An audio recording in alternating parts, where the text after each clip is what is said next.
مسلمانوں نہ گھبراؤ، خدا کی شان باقی ہے، ابھی اسلام زندہ ہے، ابھی قرآن باقی ہے۔ رسول اللہ کے ایک صحابی ہیں جن کا نام ہے حضرت عامر بن جموح۔ یہ بوڑھے صحابی ہیں، ایک پاؤں ٹوٹا ہوا ہے اور ایک پاؤں سے لنگڑے ہیں۔ رسول اللہ کے دربار میں ہاتھ جوڑ کے کھڑے ہیں، کہتے ہیں رسول اللہ مجھے جہاد کے لیے اجازت دیں، میں جہاد کرنا چاہتا ہوں۔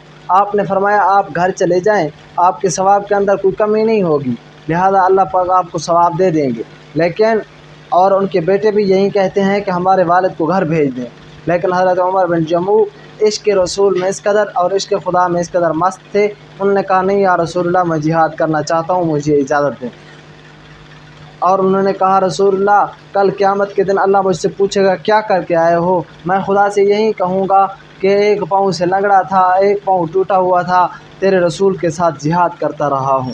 تو رسول اللہ نے اجازت دے دی، جہاد کرتے کرتے شہید ہو گئے۔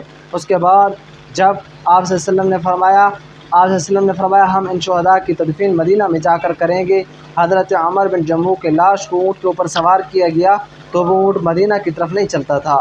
تو آپ صلی اللہ علیہ وسلم نے فرمایا کہ ان کے گھر والوں سے پتہ کرو کہ آخر وقت میں کیا اس نے کوئی دعا کی ہے۔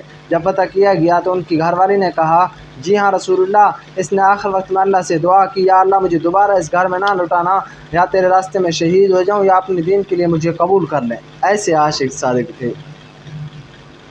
داڑھی سفید ہے، ایک پاؤں ٹوٹا ہوا ہے، ایک پاؤں لنگڑا ہے، لیکن پھر بھی عشق رسالت اور خدا کی محبت میں کس قدر آگے دوڑتے ہیں۔ اللہ پاک ہمیں بھی رسول اللہ سے سچی محبت نصیب فرمائے، اپنے دین کے لیے قبول فرمائے۔